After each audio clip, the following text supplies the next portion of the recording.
Hey, what's going on, everybody? How you guys doing? Welcome back to 3 Buck Theater. My name is Matt Jarbo, and I want to talk about Terrifier 3. So, this is not like a long-form patio commentary. This is just kind of like my raw thoughts after watching the movie last night. I wanted to sit on it for a little bit because while I enjoyed this movie more than Terrifier 2, I still have a fair amount of issue with the movie in regards to story and pacing and a few things. Let me just say first and foremost, I really, really, really love the last like 20 minutes of this movie. It hits the wall. It hits the fan. Everything is thrown at the screen and it's wild and it's really good and it's great performances and it's a gruesome kills and it's wild as all hell. And it is worth getting to that point in the movie if you're not necessarily loving everything you're watching up until that point. But I love the finale. And again, as soon as the finale hit, I'm like, yeah, bring on more. Same thing with Terrifier 2.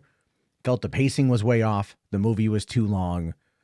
You know, it had good things in there, had great things in there. It just had those couple complaints that I had. But at the end of Terrifier 2, I'm like, man, I really want to see Terrifier 3. So I finally get around to watching Terrifier 3. And, you know, again, like my biggest thing here, and this is where I think a lot of like hardcore slasher, gore houndy type people are going to disagree with me, I feel like the cynicism in the movie undercuts the plot. And the plot should always come first. The plot should always come first. The story, the characters, the pacing, the lore, the world building, everything should come first. And after that, you should then have your kills tied into that. And in this movie, it really didn't have that. It didn't really have a great deal of that because a lot of stuff was just, again, like vignettes, right? It's all like, oh, introduce new character. Art kills, new character. Or the witch kills, a new character. And I mean, sure, there's always going to be canon fodder in horror movies. That's not at all what I'm talking about. But they could have done little things to, I think, like make the movie more complete in that fashion. I kind of liken it to, let's say, Paranormal Activity, where the first Paranormal Activity was like you had some lore about what's going on and they expanded upon it in Paranormal Activity 2 by like one line of dialogue.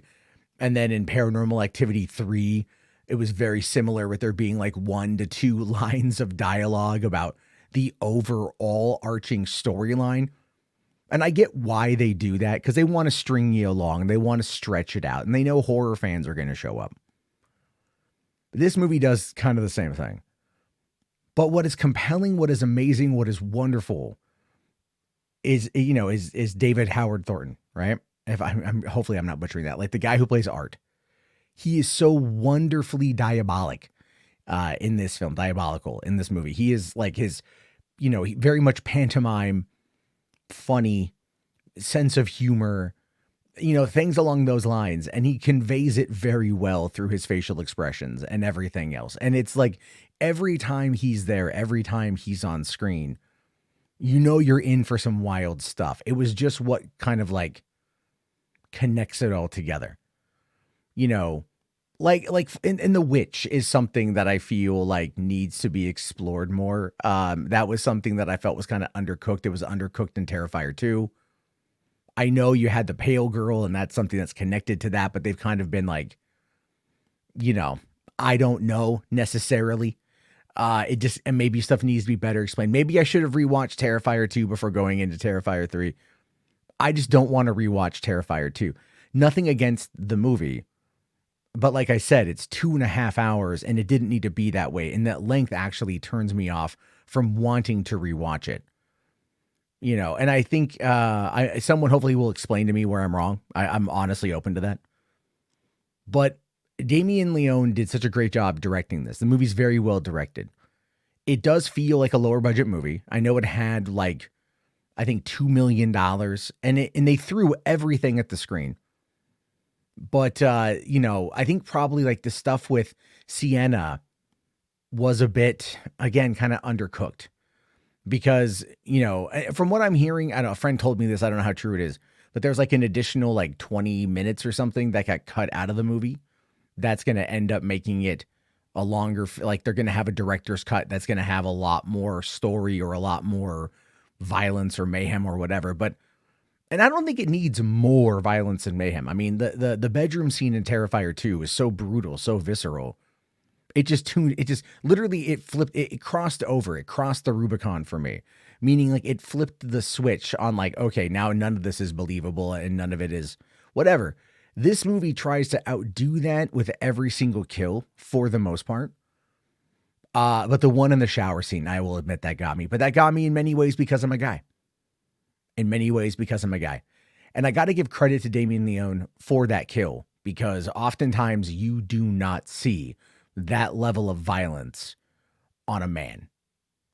It done in that way on a dude. And then also to that chick too. Oh my God. That was actually, I got to say, I would have loved it if that thought process of that whole line, that plot point that was played out in the shower scene would have gotten more love because it's something that is like, I'm a true crime guy. So for me, it's like, that's a big thing. And I loved what he was going for with that because a lot of those people who host podcasts are just dicks.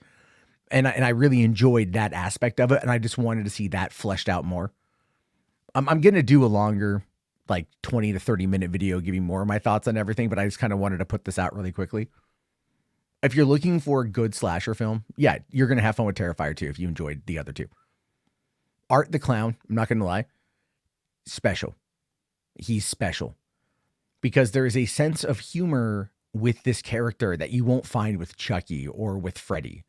And their personalities are largely why they're so iconic.